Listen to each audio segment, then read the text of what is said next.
They laughed when they wrote me out of their perfect family script, but my return to their world would uncover secrets so dark it would threaten to destroy us all. The day I married Sarah was the happiest day of my life. It was a crisp autumn afternoon, the sunlight filtering through the golden leaves of the old oak trees in the park. Sarah looked ethereal in a simple, elegant ivory lace dress, her smile so bright it could have outshone the sun. We had maybe 30 people there, our closest friends, her warm and welcoming family, and a handful of my colleagues who had become like family to me. It was perfect, intimate, full of love, full of laughter. The only thing missing was my actual family. My parents and my older brother, Mark, were conspicuously absent. They hadn't just declined the invitation, they had actively ignored it.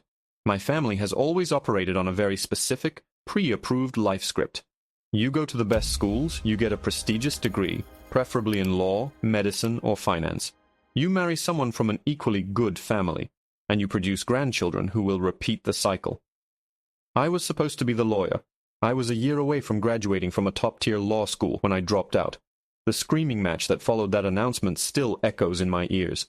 My mother wailed about the shame I was bringing on them. My father, a man who communicates mostly through disappointed sighs, looked at me as if I'd just confessed to a murder.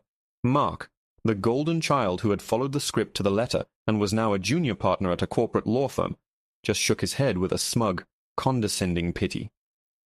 What had I done that was so terrible? I'd started a software company. With a couple of friends from undergrad, I had an idea for an app that streamlined logistics for small businesses. It was a risk, a massive one. I poured every penny I had, took out loans, and worked 18-hour days from a cramped apartment that smelled perpetually of instant noodles and desperation. To my family, I wasn't an entrepreneur. I was a disgrace. You threw away a 6-figure starting salary to play with computers in your pajamas, my mother had sneered during one of our last civil conversations. They saw it as a childish fantasy, a phase I needed to get over before I came crawling back, begging them to help me get back into law school. Then I met Sarah. She was a librarian, a kind, intelligent, funny woman who saw the passion in my work, not the lack of a fancy title. She supported me through the leanest years, celebrating the small victories and holding me together during the crushing setbacks. She believed in me when no one else did, especially my own family, and for that they hated her. In their eyes, she was the physical embodiment of my failure. She wasn't from a family with a recognizable name, she didn't have a high-powered career, and she encouraged my delusions.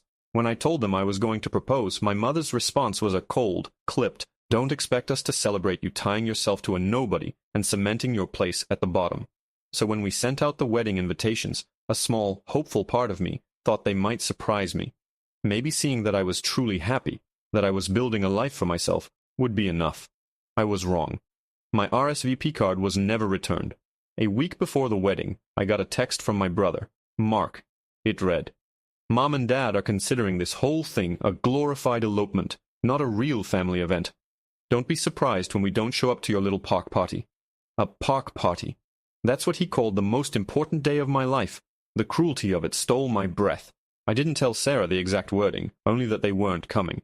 She just held my hand and said, "Then it's their loss." And she was right. Our wedding day was beautiful, a testament to the family we had chosen, not the one we were born into. The next 2 years were a blur of hard work. We went into a period of almost complete no contact with my family. I heard through the grapevine, a sympathetic aunt who still spoke to me occasionally, that they told people I was finding myself, and that Sarah was a temporary distraction.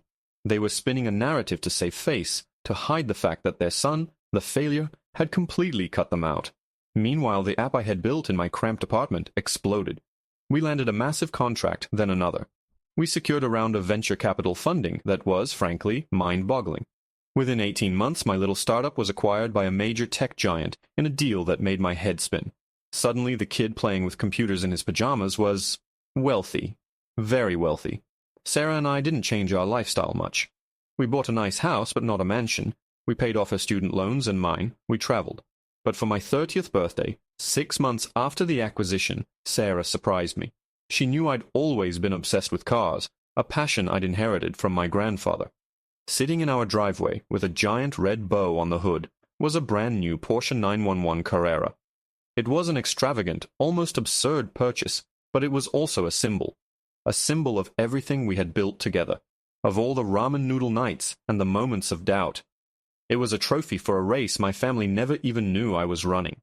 The car was stunning, a sleek sculpture of engineering in a deep metallic gentian blue. It was worth more than the down payment on my parents' house. A few weeks later, an email landed in my inbox. It was from my mother. The subject line simply read, "Your father's 60th birthday." It was a formal invitation to a surprise party at their country club. For 2 years there had been nothing but icy silence, and now this. A command performance. Sarah and I debated for days. My first instinct was to delete it. Why should I go? Why should I give them the satisfaction? But Sarah, with her infinite grace, saw it differently. "Maybe this is their way of extending an olive branch," she said softly, though I could see the doubt in her own eyes. "Don't you want to see the look on their faces when they see how happy and successful you are? Not for them, but for you." She was right. I wasn't the broken failure they had written me off as. It was time they saw that. So, we RSVP'd, yes. The day of the party, I was a nervous wreck. I put on the most expensive suit I owned, a tailored piece that cost more than my first car. Sarah looked incredible in a classic black dress, a picture of understated elegance. As we walked to the garage, she squeezed my hand. "Which car are we taking?" she asked with a slight smirk. I looked at our practical daily driver, then at the shimmering blue Porsche. There was only one choice. This wasn't about showing off. It was about making a statement. It was about arriving not as the prodigal son, but as a man they didn't know at all. We pulled up to the grand entrance of the country club, the valet almost tripping over himself to get to our door. We could see the party was already in full swing on the large terrace overlooking the golf course. As we got out, I spotted them immediately. My mother holding a glass of champagne, laughing with her friends. My father looking stiff in his blazer, and my brother Mark holding court with a group of people, probably bragging about his latest case. We started walking towards the terrace and a few heads turned. Then a few more. The low chatter started to die down as people noticed the unfamiliar couple who had just arrived in a car that screamed money. We stepped onto the terrace. For a moment nobody in my family saw us. Then my cousin pointed in our direction. My mother's perfectly painted smile faltered, her wine glass freezing halfway to her lips. My father, ever the stoic oak, blinked slowly, as if trying to reboot his brain. And Mark just stared, his mouth hanging slightly ajar, his eyes flicking from my face to Sarah's, and then down to the valet key in my hand, with the unmistakable Porsche crest on it. The silence was deafening, broken only by the low, contented purr of a $135,000 engine being driven away by the valet. My mother's face was a masterclass in social recovery. The initial shock, a fleeting crack in her carefully constructed porcelain mask, was smoothed over in an instant. It was replaced by a brilliant, beaming smile that didn't quite reach her eyes. She glided towards us, her champagne flute held aloft like a scepter. "Michael, darling, you made it. And Sarah," she said, her eyes sweeping over my wife with a speed that was both dismissive and assessing. "You look so very nice." The compliment hung in the air, thin and hollow. "Hello, Catherine," Sarah replied, her voice steady and calm, a stark contrast to the frantic thumping in my own chest. "We were so worried you wouldn't come," my mother continued, conveniently forgetting the 2 years of radio silence that she herself had initiated. Her gaze drifted past me, towards the driveway where the Porsche had disappeared. "And what was that magnificent car you arrived in? Your father and I were just saying we need something a bit more zesty for the weekends." She was already absorbing it, co-opting my success into her own narrative, reframing it as a shared lifestyle choice, rather than the result of a life she'd condemned. My father approached next. He was a man of few words, his emotions buried under layers of stoicism and disappointment. He offered a stiff, formal handshake. "Michael," he grunted. His eyes, however, told a different story. They darted from me to Sarah and back again, a flicker of bewildered calculation in them. He looked like a man who had just discovered a losing stock ticket was now worth a fortune, and had no idea how it happened. Then came Mark. He swaggered over, a smug smirk firmly in place, but his eyes were hard as chips of ice. Well, what do we have here?" he drawled, loud enough for his circle of friends to hear. "Decided to finally grace us with your presence, eh, little brother? Nice rental, by the way. Who are you trying to impress?" The jab was so predictable, so perfectly, Mark. A few of his cronies chuckled. I felt a hot flash of anger, but I pushed it down, remembering Sarah's advice. Don't let them get to you. Be a black hole for their negativity.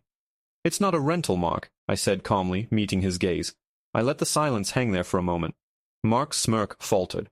Oh, he said, trying to recover. Right. Well, good for you. That little computer game of yours must be paying better than I thought. Before he could continue his condescending line of inquiry, we were swarmed. It was like a dam had broken. Relatives who had looked through me at family holidays for years were suddenly patting me on the back. My Aunt Carol, who once told me I was breaking my mother's heart, gushed, "Oh, Michael, I always said you had a special spark. Your mother was just telling me about your incredible company." They were all following my mother's lead, rewriting history on the fly. I felt less like a returning son and more like a prize pig at a county fair. Every handshake, every fake smile felt like a transaction. They weren't seeing me, they were seeing the reflection of my success and wanted a piece of it for themselves.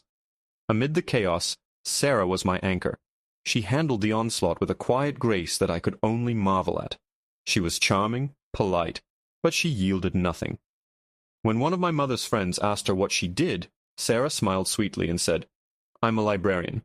I help people find the truth in stories." The double meaning was lost on them, but not on me. I squeezed her hand in gratitude. Eventually, Mark managed to corner me by the bar. "Okay, seriously," he hissed, his pretense of casual amusement gone. "What's the real story? Did you get lucky with some crypto nonsense? You can't possibly have made Porsche money from that app. That was a hobby." "It stopped being a hobby a long time ago," I said, taking a sip of my water. I had no intention of drinking tonight. "We were acquired by a larger tech firm a few months back." His eyes widened, the jealousy now raw and undisguised. "Acquired? By who? How much?" "That's between me and the IRS, Mark," I said coolly. He scoffed, shaking his head in disbelief. "Unbelievable. So you just fall ass backwards into a pile of money after throwing your entire future away, while I'm grinding it out for 80 hours a week to make partner." He looked at me with pure, unadulterated resentment. "You know, this is really pathetic, coming here and flashing it all around. You're trying to rub it in their faces, aren't you? After everything they did for you." "Everything they did for me?" The words slipped out, colder than I intended. "You mean like disowning me? Or ignoring my wedding? That's a funny way of showing support." Before he could respond, my mother's voice cut through the air, clinking a spoon against her champagne glass. It was time for the birthday toast. The crowd quieted down. She delivered a flowery generic speech about my father, about their life together, about the importance of family. I stood there, a knot tightening in my stomach. This was all a performance, and I was the unwilling star of the second act. After everyone clapped for my father, my mother held up her hand for silence again. "And now I want to make one more special toast," she announced, her voice filled with a manufactured emotion that made my skin crawl. "To our son, Michael." Every head on the terrace turned towards me. Sarah's hand found mine, her grip tightening. "You know," my mother continued, looking directly at me, a strange proprietary glint in her eye, "we've always been so proud of him. We knew his path was different, but we never once doubted where it would lead. We supported him through thick and thin, with our love, our encouragement, and our faith, because that's what family does." The lie was so audacious, so breathtakingly false, that I almost laughed. She was not just rewriting history. She was scorching the earth of what had actually happened and planting her own flag on the ashes. She raised her glass higher, a triumphant smile on her face. "And to prove that our family bond is stronger than ever," she declared, her voice ringing across the silent terrace, "Michael and his lovely Sarah have just shared the most wonderful news with me. In honor of their father and their commitment to this community, they are going to be making a very generous lead donation to fund the club's new charitable wing for underprivileged children." She beamed at me, her eyes daring me to contradict her. "Isn't that just wonderful?" The entire party erupted in applause. Everyone was looking at me, at us, with wide, impressed smiles. They were clapping for a grand gesture of philanthropy, for a family reunited, for a story with a happy ending. But it was all a lie, a multi-million-dollar lie she had just invented on the spot. I was trapped, pinned by the weight of 100 expectant eyes. My mother held her glass high, waiting for me to confirm her grand announcement, a victorious smirk playing on her lips. The applause washed over me, a wave of sound that felt suffocating. It felt like every clap was a nail hammering me into place. I could feel Sarah's hand go rigid in mine. Her knuckles were white. I looked at my mother, standing there on her self-made pedestal, basking in the reflected glory of a charitable act I had never even dreamed of. Her eyes met mine across the crowd, and the message was crystal clear. Play along. Don't you dare embarrass me. This wasn't about charity or family bonds. It was a power play, a public trap designed to force my hand and indebt me to her, all while painting herself as the matriarch who had orchestrated this beautiful family reconciliation. For a split second, I considered it. I considered just nodding, smiling, and letting her have this win. What was the money to me, really? The number she was likely envisioning was substantial, but not life-altering for me anymore. It would be the path of least resistance. It would smooth everything over, end the war, and buy a fragile peace. But then I looked at Sarah. Her expression wasn't angry, it was wounded. The lie wasn't just about money, it was about us. It was a public declaration that we, our life, our success, were now assets for my mother to leverage for her own social standing. It erased our struggle, our sacrifices, and our love, replacing it with her fabricated narrative of unwavering support. The applause began to die down, leaving a heavy, expectant silence. All eyes were still on me. Mark was watching me with a look of grudging respect, as if I'd finally done something he could understand, using money to solve a problem. My father looked uncomfortable but said nothing, a silent accomplice as always. "Thank you, Catherine," I said, my voice cutting through the quiet. It was louder and clearer than I expected. "That's quite an announcement." My mother's smile tightened infinitesimally. "Well, darling, I know you can be shy. I just couldn't keep such wonderful news to myself." I took a deliberate step forward, gently disengaging my hand from Sarah's. I walked to my mother's side, turning to face the sea of curious, wealthy faces. I could feel the tension in the air, a collective holding of breath. They were expecting a speech, a few humble words about the importance of giving back. They were about to get something else entirely. "My mother is right about one thing," I began, my voice steady. "Family is incredibly important. It's the foundation we build our lives on. It's the people who stand by you when you have nothing, who believe in you when you don't even believe in yourself, and who celebrate your happiness as if it were their own." I paused and looked directly at Sarah. A real, genuine smile spread across my face. I am the luckiest man in the world because I have a family like that. My wife, Sarah, is that family. My friends, many of whom were at our wedding, are that family. I turned my gaze back to the crowd, then let it land on my mother. Her smile was gone, replaced by a glacial mask of fury. "My wife and I are, in fact, very passionate about philanthropy," I continued, feeling a surge of adrenaline. "We've spent the last few months working with our financial advisors to set up a charitable foundation. We plan to focus on causes that are deeply personal to us, funding scholarships for promising students who choose unconventional career paths, and supporting community libraries, the quiet cornerstones of education and opportunity." I could see Sarah's eyes shining with tears, but this time they were tears of pride. The crowd murmured, impressed. It sounded even better than my mother's impromptu announcement. I let the murmurs build for a moment before delivering the final blow. "However," I said, my voice dropping slightly, drawing everyone in, "the foundation is still in its early stages. We haven't made any official commitments yet, and certainly not to a project we've just heard about for the first time 2 minutes ago." A gasp rippled through the terrace. It was quiet, but it was undeniable. I had just called my mother a liar in front of all her friends. Her face, which had been pale with rage, was now flushing a deep, mottled red. "So while we appreciate the enthusiasm," I said, the word dripping with sarcasm I didn't bother to hide, "I'm afraid there's been a misunderstanding. My mother must have gotten her wires crossed." I gave her a thin, cold smile. "It happens. We won't be funding the new wing for the country club." The silence that followed was absolute. You could have heard a pin drop on the manicured lawn below. No one knew where to look. My father was staring at his shoes as if they held the secrets to the universe. Mark looked like he'd been slapped. And my mother looked like she wanted me to spontaneously combust. She was the first to break the silence. With a shaky, high-pitched laugh that sounded like shattering glass, she said, "Oh, Michael, you always were such a kidder, playing a prank on your old mother at your father's birthday party." She tried to play it off, to save face, but the desperation in her voice was pathetic. "I'm not kidding, Catherine," I said, my voice flat and devoid of emotion. I turned to my father. "Happy birthday, Dad. I'm sorry this has cast a shadow on your evening." Without another word, I walked back to Sarah, took her hand, and said, "I think we should go." She nodded, her eyes still shimmering. We turned and walked away, leaving a tableau of shock and social carnage in our wake. The walk across the terrace and down the steps to the valet felt like a mile. I could feel every single eye on my back. We didn't run. We walked with a deliberate, unhurried pace. As we waited for the valet to bring the Porsche around, I saw Mark striding towards us, his face a thundercloud. "What the hell was that?" he snarled, getting right in my face. "Are you insane? You just humiliated her. You humiliated this entire family in front of everyone." "She lied, Mark," I said simply. "She tried to publicly blackmail me for a 7-figure donation after ignoring my existence for 2 years. What did you want me to do? Write the check?"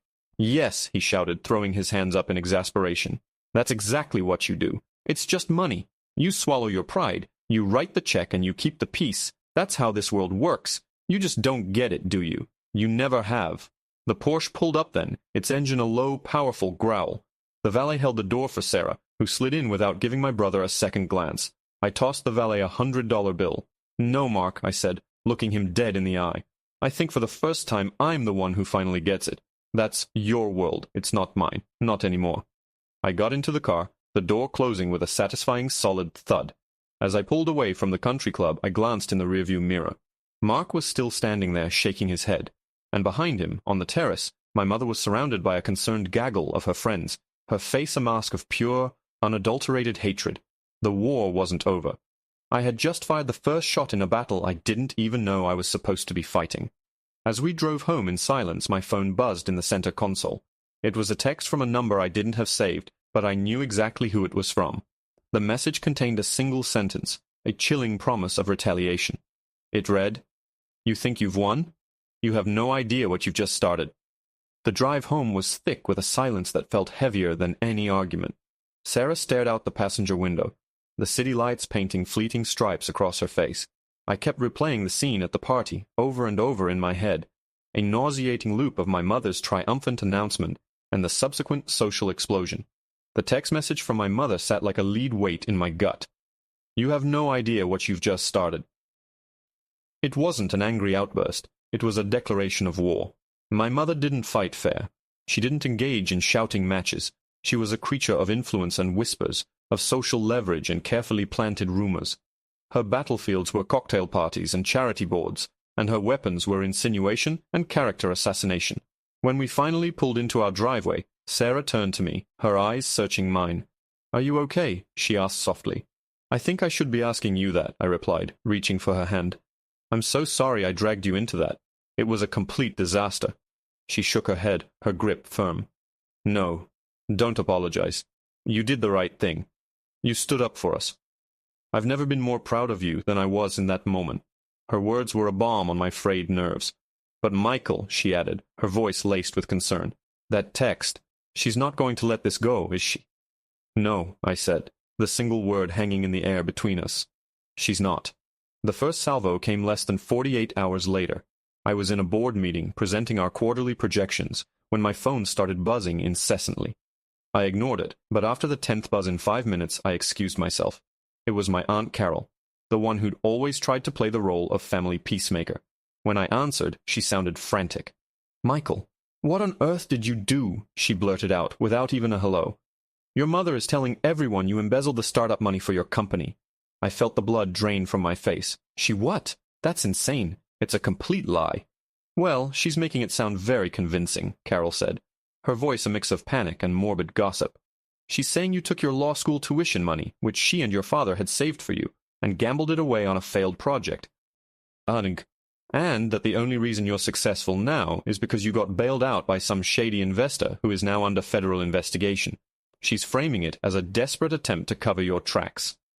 It was brilliant in its cruelty. It wasn't a direct accusation that could be easily disproven with financial statements. It was a narrative, a story designed to plant seeds of doubt. It recast my entrepreneurial struggle as a tale of theft and deceit. It explained away my success as illicit and undeserved. It was a story that would spread like wildfire through the circles my parents moved in. The calls started coming in. First from my father's business associates, offering thinly veiled condolences and asking probing questions about my company's financial stability. Then from distant relatives, their voices dripping with faux concern. My mother wasn't just trying to ruin my reputation. She was trying to poison the well, to isolate me and make me a pariah. The next attack was more insidious. Sarah was on the board of a local literacy non-profit, a position she adored and poured her heart into. A week after the party, she received a call from the board's chairwoman, a stuffy, old money type named Mrs. Gable, who was also one of my mother's closest friends. Mrs. Gable informed Sarah, in the most delicately condescending tone possible, that the board had concerns about her continued involvement. Concerns? Sarah had asked, bewildered.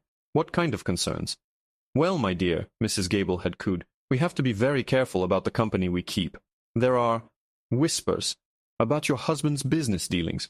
We simply cannot risk our organization's pristine reputation being sullied by any potential financial impropriety. Sarah was effectively being forced out of a position she loved because of a lie my mother had concocted. When she told me, her voice broke. Seeing the hurt in her eyes was 100 times worse than any rumor about myself. My mother wasn't just coming after me anymore. She was coming after the person I loved most. She had crossed a line. That night, I couldn't sleep. I paced the living room, the anger inside me a hot, churning thing. This wasn't just about a party or a donation anymore. This was a systematic attempt to dismantle my life. My mother was using her social influence like a weapon, and she was aiming for the heart. I felt helpless. How do you fight whispers? How do you disprove a lie that's never spoken directly to your face? Then an idea began to form. It was risky. It was audacious.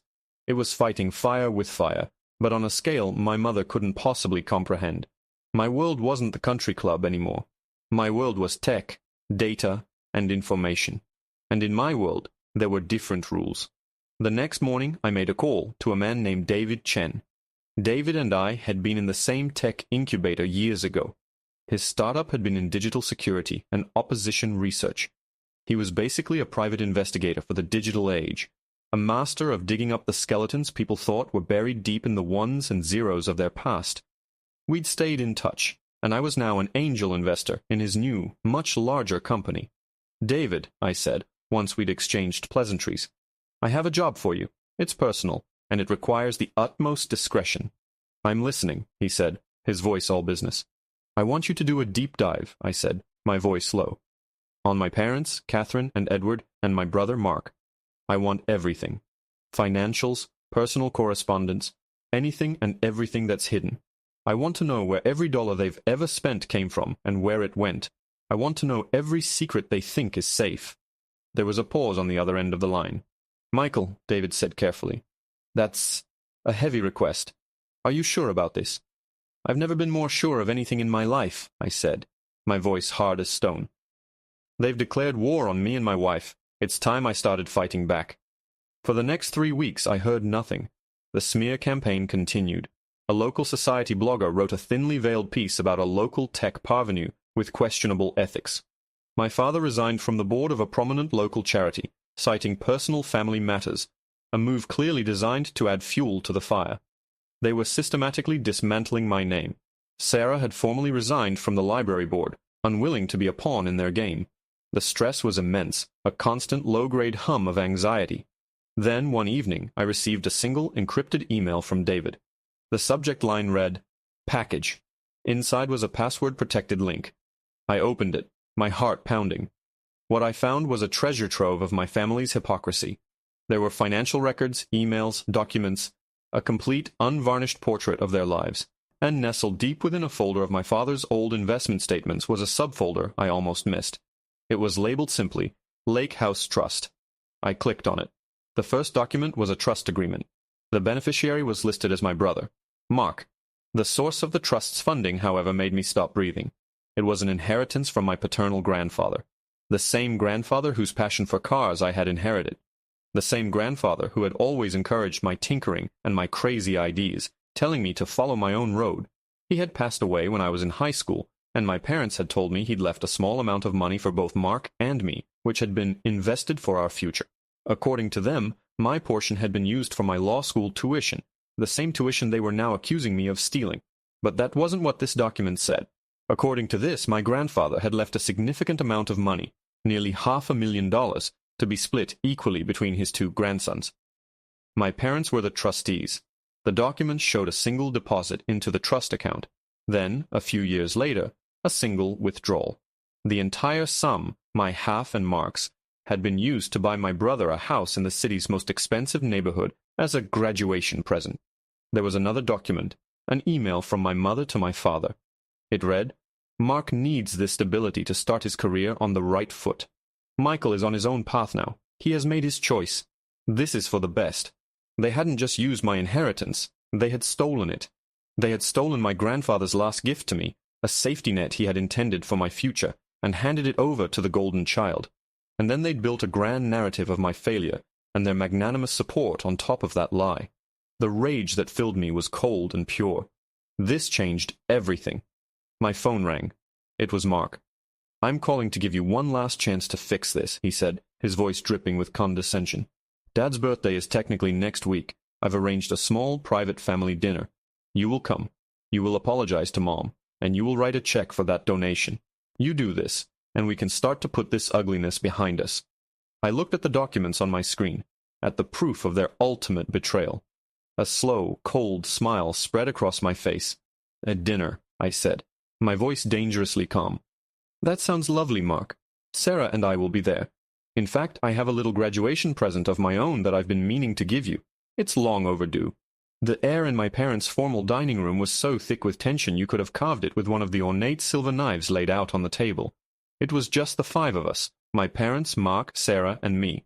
The dinner was my brother's idea of an olive branch, but it felt more like a summons.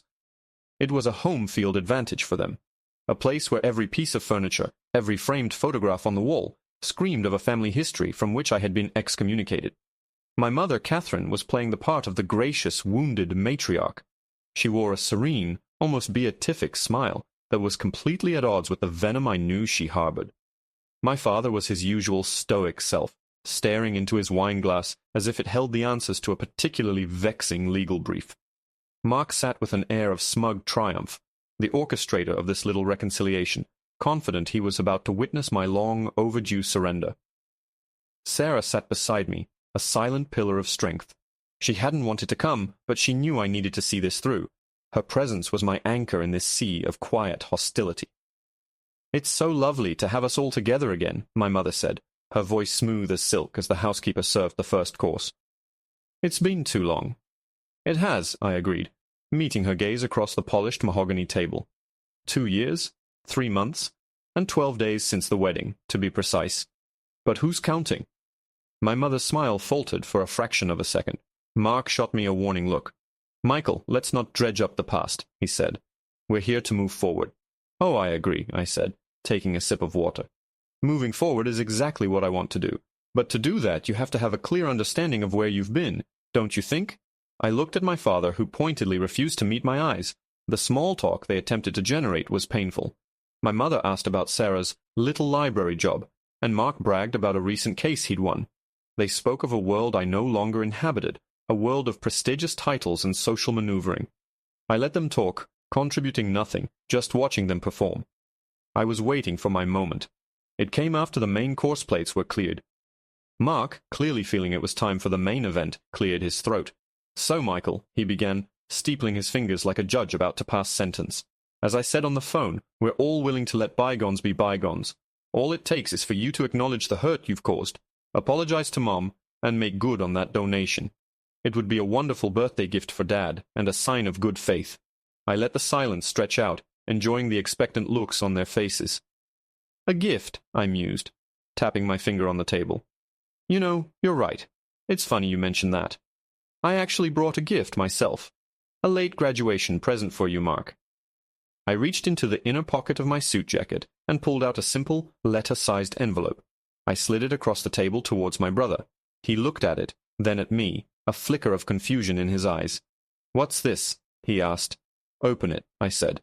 He picked up the envelope, a slight smirk on his face, as if he were indulging a child. He tore it open and pulled out the single sheet of paper inside. It was a printed copy of the email from my mother to my father, the one that read, "Mark needs this stability to start his career on the right foot. Michael is on his own path now. He has made his choice. This is for the best." Mark's eyes scanned the page. His smirk vanished. The color drained from his face, leaving behind a pasty, sick-looking pallor. He looked up, his gaze darting from me to our mother, then to our father. "What is this?" he whispered, his voice cracking. "This is some kind of joke, right?" "It's no joke," I said calmly. "It's an email from Mom to Dad, discussing their decision to give you my half of Grandpa's inheritance to buy you your house." "Your half?" Mark sputtered, shaking his head. "What are you talking about? They told me Grandpa left that money for me, for my future." "He left it for us, Mark," I said, my voice hardening. $500,000 to be split equally. $250,000 for you, and $250,000 for me. Only my share seems to have gotten lost somewhere along the way. Funny how it ended up as the down payment on your very expensive house." My mother shot to her feet, her chair scraping loudly against the floor. "That is an outrageous lie," she hissed, her face a mask of fury. "You have no proof of that. You fabricated this to hurt us." "Sit down, Catherine," I said, my voice ice-cold. I didn't raise it, but the command was absolute. To my surprise, she slowly sank back into her chair. I pulled out my phone and placed it on the table. This isn't the only thing I have. I have the trust documents. I have the bank statements showing the deposit from Grandpa's estate and the single withdrawal to the title company for the purchase of Mark's house. I have everything. My father finally looked at me. For the first time, I saw not disappointment or anger in his eyes, but fear. Pure, unadulterated fear. Mark was still staring at the email, then at our parents, the pieces clicking into place in his mind. The betrayal was dawning on him. He hadn't been the favored son. He had been the beneficiary of a theft. His golden child status was built on a lie, funded by money stolen from his brother. "You lied to me," he said, his voice barely audible, directed at our parents. "My whole life. You held this over him. You made him the failure, the disappointment, while I had his money." "We did what we thought was best," my mother insisted, her voice regaining some of its strength. "You were on the right path. You needed that support. He had thrown his life away. It would have been wasted on him." "Wasted on me?" I laughed, a harsh, bitter sound. "I built a multi-million-dollar company from nothing while sleeping on an air mattress and living on ramen noodles. Do you have any idea what I could have done with that money? The years of struggle it would have saved me." "That wasn't just money. That was my grandfather's belief in me, and you stole it." The room was silent except for Mark's ragged breathing. All the fight seemed to have gone out of my parents. They were exposed, their hypocrisy laid bare on their own dining room table. "So, here's the new deal," I said, leaning forward. "There will be no apology. There will be no donation. Instead, you're going to do two things for me. First, you're going to call every single person you lied to about me and my wife, and you are going to tell them the truth. You will retract every rumor, every insinuation. You will clean up the mess you made, publicly." My mother opened her mouth to protest, but I held up a hand. "I'm not finished." "Second," I said, looking directly at my father and then my mother, "you are going to pay me back. You are going to give me my $250,000, plus interest, compounded annually for the last 12 years. By my calculation, that comes to just over $543,000. I want a certified check on my desk by Monday at 5 p.m. My father choked. "We don't just have that kind of money liquid." "Then sell something," I said flatly. "Sell the club membership. Sell the vacation condo. I don't care. You have until Monday. If I don't have that check, then this little family drama goes public. The documents from my PI are very thorough. Trust fraud, embezzlement. These are ugly words. I imagine the State Bar Association would be very interested in what you've been up to, Dad, and I'm sure your society friends would love to read all about it, Mom." It was a total checkmate. I had them, and they knew it. "And as for you, Mark," I said, turning to my brother, who looked completely broken, "you're a victim in this too. They lied to you, but you also stood by and let them treat me like dirt for years, so you're not entirely blameless. Your choice is what you do now." I stood up, and Sarah followed. "This has been a lovely dinner," I said, the sarcasm thick. "Thank you for the clarity. We'll be expecting that check." We walked out of the room, leaving the wreckage of our family sitting in stunned silence. As we reached the front door, I heard Mark's voice, raised for the first time, full of a pain and anger I had never heard from him before. "How could you do that to him?" he yelled at them. "How could you do that to me?" The sound of shouting began as I closed the door behind us, a bitter argument erupting in the house. We had won. I had exposed them, demanded justice, and walked away on my own terms. As Sarah and I got into the Porsche, I should have felt victorious. I should have felt a sense of relief, of vindication. But all I felt was a profound, aching emptiness. I had destroyed my family to save myself. As we drove away, my phone buzzed. It was a text from a number I didn't recognize. It wasn't my mother this time. The message was short, and it made the blood in my veins run cold. It said, "You think your money makes you smart, but you're a fool. You have no idea who my mother's friends are. This is so much bigger than the country club. You just signed your own death warrant." I stared at the text, the glowing words seeming to burn into my retinas. You just signed your own death warrant. It wasn't my mother's theatrical fury, or my brother's wounded anger. This was something else. It was cold, precise, and utterly chilling. The anonymous number, the specific phrasing. It didn't feel like a bluff. It felt like a promise. "Who is it?" Sarah asked, her voice tight with anxiety. She had seen the color drain from my face. I showed her the phone. She read the message, her eyes widening in horror. "Michael, who would send that?" "I don't know," I said, my mind racing. "Who my mother's friends are." The phrase echoed in my head. Mrs. Gable from the literacy non-profit was one of them, a woman who wielded social exile like a weapon. But this threat felt different, more visceral. The country club was just one facet of their life. What other circles did they move in? Who were these people who operated on a level where a financial and social dispute escalated to a death threat? The feeling of victory I'd felt leaving their house evaporated, replaced by a gnawing fear. I had played my hand, laid all my cards on the table, assuming the game was over. Now I realized I had only been playing on one small corner of a much larger, more dangerous board. Monday came and went. 5 p.m. passed. There was no check. There was no phone call. Just a heavy, deafening silence from my family. It was a clear message. They were calling my bluff. They didn't believe I would go public. Or even more terrifyingly, they weren't afraid of the consequences if I did. "What do we do now?" Sarah asked that evening, pacing in our living room. "Do you leak the documents? Do we go to the police about the text? If I leak the documents, my father could be disbarred. My mother becomes a social leper. It's the nuclear option," I said, running a hand through my hair. "And the police? What do we show them? An anonymous text? They'll tell us it's a prank, a family squabble that got out of hand. They won't take it seriously until something actually happens." That night I called David Chen again. I forwarded him the anonymous text. "David, I need to know who sent this, and I need to know more about my mother's network. Not just the society pages stuff. I need to know who her real friends are, the ones with power." "This has escalated, Michael," David said, his voice grim. "This isn't opposition research anymore. I'll see what I can find, but you and Sarah need to be careful, very careful." The next few days were hell. Every shadow seemed to hold a threat. Every unknown car that drove down our street felt like a surveillance team. I installed a state-of-the-art security system at our house, but it did little to quell the feeling of being watched.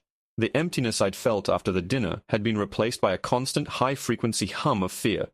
I had poked a sleeping dragon, and now I could feel its breath on my neck. On Thursday morning, the first real blow landed. It didn't come from a society blog or a whispering relative. It came from my own company. I walked into the office to find my co-founder and CTO, Ben, waiting for me, his face pale. "We have a problem," he said, ushering me into my office and closing the door. "A big one." He turned his laptop around.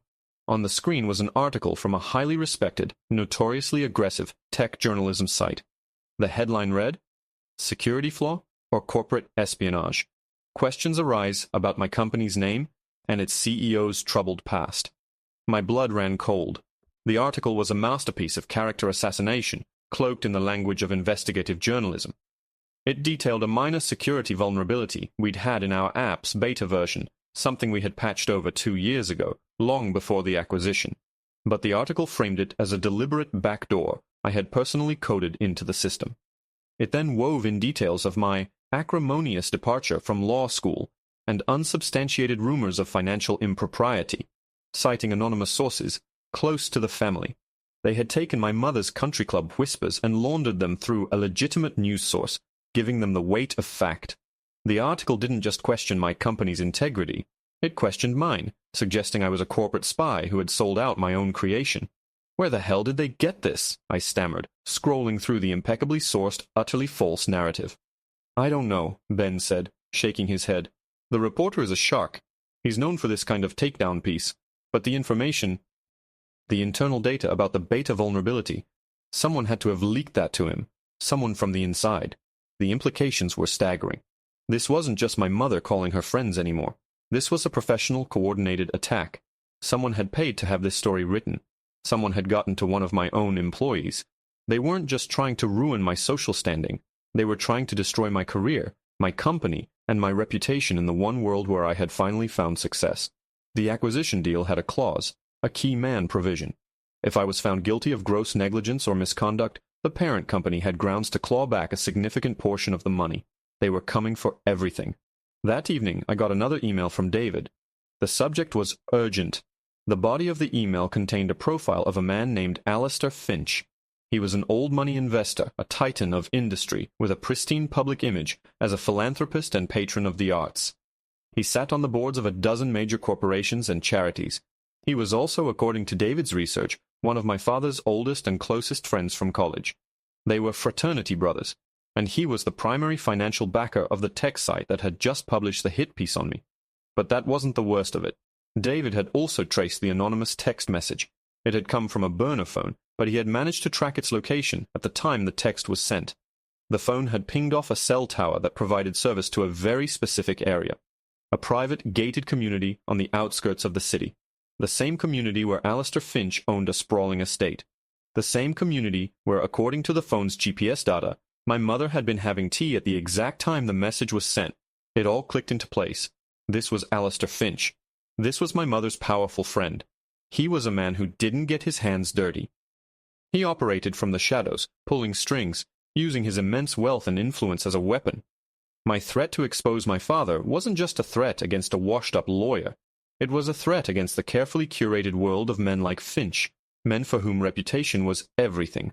I hadn't just threatened to ruin my father's career. I'd threatened to expose the dirty secrets of their entire class. They weren't going to pay me. They were going to erase me. The phone rang, and the caller ID was unknown. My hand trembled as I answered it. It wasn't a voice I recognized. It was smooth, cultured, and dripping with menace. "Mr. Davies," the voice said. It wasn't a question. "Alistair Finch. I believe your mother has mentioned me. I'm calling as a friend of the family. A concerned friend. You seem to have found yourself in a bit of a misunderstanding." "There's no misunderstanding," I said, my voice tight. "Your hit piece was very clear." Finch chuckled, a dry, rasping sound. "That was merely a preliminary inquiry. A warning shot, if you will, to demonstrate that the world you've entered is far more complex than you can possibly imagine. You are a child playing with fire, and you are about to get burned." "What do you want?" I demanded. "What I want is for this unfortunate business to be concluded," he said smoothly. "You will cease these ridiculous demands of your parents. You will issue a public statement taking full responsibility for the misunderstandings regarding your company's security protocols. You will fade quietly into the background. In return, I will call off the dogs. The story will die, and you can go back to enjoying your newfound wealth in silence." "And if I don't?" I asked, my heart hammering against my ribs. The line was quiet for a moment. All I could hear was the faint sound of him taking a slow sip of what was probably very expensive scotch. "Let's just say," Finch said, his voice dropping to a near whisper, "that the world is a dangerous place. Accidents happen every day. Cars crash. People have unfortunate falls. Bright young men with everything to live for sometimes make one final, fatal mistake. Do you understand what I'm saying, Michael?" The line went dead, but Alistair Finch's voice lingered in my ear, a venomous echo that chilled me to the bone. Accidents happen every day. It wasn't just a threat against my reputation or my finances anymore. This was a direct, unambiguous threat against my life. I stood in my silent living room, the phone still pressed to my ear, the gravity of my situation crashing down on me. I had kicked a hornet's nest, only to discover it was attached to a predator drone. Sarah came and stood beside me, her hand finding mine in the dim light. She didn't need to ask who it was. The look on my face told her everything. "We're going to the police," she said, her voice a fierce, determined whisper. "Right now." "And say what?" I countered, the feeling of helplessness making my voice raw. "That a powerful billionaire I've never met called from a block number and vaguely threatened me. They can't do anything, Sarah. He's untouchable. He's insulated by layers of lawyers and money and power. It would be my word against his, and my word has just been expertly shredded in the press." "So what do we do?" she cried, frustration and fear warring in her eyes. "We just let them win? We let them threaten us, destroy your company, and walk all over us?" "No," I said, a cold, hard resolve beginning to crystallize in the pit of my stomach. "No, we don't let them win. He said it himself. I'm a child playing with fire. It's time I showed him I can build an inferno. My parents and their friends operated on a system of whispers, influence, and veiled threats. Their power was built on reputation, on the carefully constructed illusion of respectability. Alistair Finch thought he could scare me into submission because in his world, that's how things were done. But he'd made a critical error. He'd attacked me in my world, the world of tech. And in my world, information was the ultimate weapon. The next morning, I didn't go into the office. I went to a secure, off-site server facility I co-owned with David Chen, a nondescript building in an industrial park that housed more data than the Library of Congress. I met with David and my co-founder, Ben. I laid everything out for them. The stolen inheritance, the smear campaign, the hit piece, and the death threat from Alistair Finch. Ben was furious about the leak. Whoever gave them that beta vulnerability data, it had to be someone with high-level access. There are only 5 people in the company who could have pulled that file. I need you to find out who it was, I told him. Quietly. No one can know you're looking. To David, my request was even more direct. Finch is the key, I said. He's the one pulling the strings. I don't care what it takes. I don't care how deep you have to dig. I want to know everything about him. I want to know where he buries his bodies, financially speaking. Men like that, men with that much power and that pristine a public image, they all have a secret. A dirty one. I need you to find his. For the next week, I was a ghost. I worked from the server facility, coordinating my counterattack. Sarah stayed with her sister, a move that tore me apart but was necessary for her safety. The pressure was immense. The parent company that had acquired us had launched an official internal investigation based on the article. My board seat was suspended pending the outcome. My assets were on the verge of being frozen. I was hemorrhaging credibility, and Finch's deadline to fade quietly was fast approaching. Ben came through first. He had isolated the data breach. The file had been accessed remotely from an IP address in Zurich, Switzerland, routed through 6 proxy servers. It was a dead end, a professional job, but the hacker had made one tiny mistake. To access the file, they'd needed 2-factor authentication, which would have sent a code to the employee's phone. Ben had cross-referenced the exact time of the breach with the cell phone records of the 5 high-level employees. 4 of them were in the office, their phones pinging local towers. The 5th employee, a senior project manager named Alex Vance, was supposedly on vacation in Hawaii. But for a 2-minute window, right at the time of the breach, his phone had pinged a roaming tower in Zurich. He had been paid off. Then, late on a Thursday night, David sent me another encrypted package. Pay dirt, the subject line read. I opened it, my hands shaking with anticipation. It was a mountain of data, so vast it was almost incomprehensible. David's team had cracked the firewall on Finch's private family server. They had found his secret. Alistair Finch's pristine reputation was built on his family's old money, a fortune he claimed had been amassed over generations through shrewd, ethical investments. It was a lie.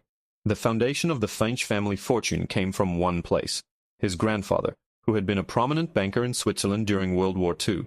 David had found the original unredacted bank ledgers, hidden for decades. They showed hundreds of accounts that had been seized from Jewish families fleeing the Nazis, the assets transferred into a single holding company controlled by the Finch family. After the war, when the owners and their heirs were dead, the money was quietly absorbed. Alistair Finch wasn't the scion of a respectable financial dynasty. He was the grandson of a war profiteer, his entire life of luxury and influence financed by the blood and suffering of Holocaust victims. And David had found something more: correspondence showing that Finch was actively using shell corporations and offshore accounts to hide this illicit fortune from international bodies still trying to pay reparations. I finally had my weapon. It wasn't just a fire. It was a nuke. This wouldn't just ruin his reputation. It would obliterate it. It would trigger international investigations, lawsuits, and the kind of scandal from which there was no recovery. I knew what I had to do. I couldn't just leak it. That would be too simple, too impersonal. This needed to be done face to face.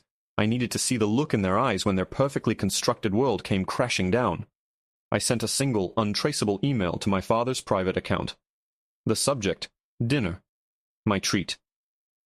The body of the message was a photo of the cover page of the Lake House Trust document, the proof of his theft. 2 hours later, he replied, "Where and when?" I chose a restaurant, the most exclusive, most public place in the city. A place where Alistair Finch sat on the board of directors, a place where my parents dined weekly. I booked the private room in the back. I invited the four of them: my mother, my father, my brother, and through my father, Alistair Finch. I told them to come alone, to discuss the terms of my surrender. I knew Finch wouldn't be able to resist the chance to witness my humiliation firsthand. The night of the dinner, I arrived early. I had a small, discreet recording device in my pocket. I sat at the large, empty table, the weight of what I was about to do settling on me. This was the point of no return. They arrived together, a united front. My parents, looking grim. Mark, looking conflicted and broken. And Alistair Finch, who looked at me with an expression of bored, patrician contempt. He was a lion, and I was the gazelle he was about to put out of its misery. "Well, Michael," Finch said, taking the seat at the head of the table. "I'm glad to see you've come to your senses. Let's make this quick. I have a fundraiser to attend." "By all means," I said, my voice calm. I looked around the table at the faces of the people who had tried to destroy me. My mother radiating smug victory. My father, a mask of weary resignation. My brother, his eyes filled with shame. And Finch, the puppet master, oozing arrogant power. "I've considered your offer," I began, "to fade away quietly, and I'm afraid I have to decline."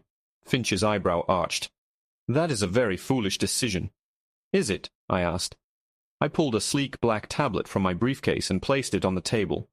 "I've been doing some research of my own, about old money, old family secrets. For instance, did you know that the foundation of the Finch family fortune was built on assets seized from Jewish families during World War II? The air was sucked out of the room. My parents and Mark stared at me in confusion, but Alistair Finch's face went completely still. His tanned, handsome features froze into a pale, rigid mask. The bored contempt in his eyes was replaced by a flash of pure, animal panic. "I have no idea what you're talking about," he said, his voice a low growl. "Oh, I think you do," I said, swiping the screen on the tablet and turning it to face him. On the display was a high-resolution scan of one of the original Swiss bank ledgers from 1943, a long list of Jewish names, their assets, and the clear signature of Finch's grandfather authorizing the transfer. "I have all of them, Alistair. The ledgers, the transfer logs, the shell corporations you're still using to hide the money. I have everything. And it's all loaded onto a dead man's switch. If anything unfortunate should happen to me or my wife, this entire data dump gets sent to the New York Times, the Washington Post, the U.S. Department of Justice, and the Israeli Mossad. Your little accident would unleash a global firestorm right on your head." Finch stared at the tablet, his breath coming in short, ragged gasps. He looked like he'd been shot. My mother and father were looking back and forth between us, their faces a canvas of dawning horror as they realized what I'd just done. They had brought a knife to a gunfight, and I had just unveiled a tactical nuclear warhead. Finch slowly raised his eyes from the tablet to meet mine. They were filled with a hatred so profound, so absolute, it was terrifying. And in that moment, I knew I had made a fatal miscalculation. I thought the threat of exposure was my ultimate leverage. But as he stared at me, his knuckles white as he gripped the table, I saw something in his eyes that went beyond fear of ruin. It was the look of a cornered animal, a predator who had nothing left to lose. And I realized my mistake. I had just given a man with a history of profiting from death a perfectly logical reason to make sure I disappeared permanently. Alistair Finch didn't speak. He didn't have to. The look in his eyes was more eloquent than any threat he could have uttered. It was the chillingly rational gaze of a man calculating the cost of murder versus the cost of exposure. In that terrifying moment, I saw the endgame. He wouldn't just make me disappear, he would make Sarah disappear. David, Ben, anyone who could possibly have a copy of that data. My dead man's switch was useless if he could eliminate everyone who knew the password. I had cornered a monster, and his only way out was through me. My father was the first to break the silence. "Michael," he stammered, his face ashen. "What have you done?" He wasn't horrified by what Finch's family had done. He was horrified that I had found out, that I had brought this level of danger into their lives. But before anyone else could react, the door to the private dining room swung open. My heart seized in my chest, thinking it was Finch's men, that the end was here, now. But it wasn't. Standing in the doorway were two men in dark, sober suits, followed by a woman with a sharp, intelligent face who held up a badge. "FBI," she said, her voice calm but authoritative. "Alistair Finch, you're under arrest for wire fraud, money laundering, and conspiracy." Finch shot to his feet, a strangled roar of disbelief and rage tearing from his throat. On what grounds? This is preposterous. Do you know who I am? We do, the agent said coolly, as the two men moved to cuff him. We also know about the $5 million you wired from an offshore account in the Caymans to a shell corporation in Zurich yesterday. The same corporation that paid a senior project manager at my company's name to leak sensitive corporate data, and the same corporation that paid a tech journalist to publish a fraudulent defamatory article. Wire fraud is a federal offense, especially when you do it to manipulate the stock of a publicly traded parent company. Finch froze, his face a grotesque mask of shock. I stared at the agents, my mind reeling. How could they possibly know all of that? The lead agent turned her attention to me. Mr. Davies, my name is Agent Miller. I believe a former employee of yours, Mr. Alex Vance, has been trying to reach you. It was then I saw him. Alex Vance, my project manager, the traitor, was standing behind the agents, looking pale and terrified but resolute. What's going on? I asked, my voice barely a whisper. When you suspended him, Mr. Vance came to us, Agent Miller explained. He confessed that he was approached by Mr. Finch's associates, who offered him $5 million to leak the data and then disappear. It was a classic blackmail setup. They made him think it was his idea so they'd have leverage on him forever. But he got scared. He knew that people who take that kind of money from men like Alistair Finch tend to have accidents. So he came to us and agreed to cooperate. We've had Mr. Finch under surveillance for the past 48 hours. Every call, every wire transfer, including the one he made just an hour ago to arrange a permanent solution to his problem with you. My blood ran cold. The phone call. Finch hadn't been sipping scotch. He'd been signing my death warrant. As the agents led a sputtering, incandescently furious Finch out of the room, my family sat in stunned silence. The puppet master was gone, his strings cut. They were left alone, exposed under the harsh lights of the private dining room. Agent Miller turned to my parents. As for you two, she said, her tone losing all its warmth, Mr. Vance's testimony also included details of the original smear campaign. While social gossip isn't a federal crime, conspiring with Mr. Finch to commit stock manipulation and slander certainly is. We'll be in touch.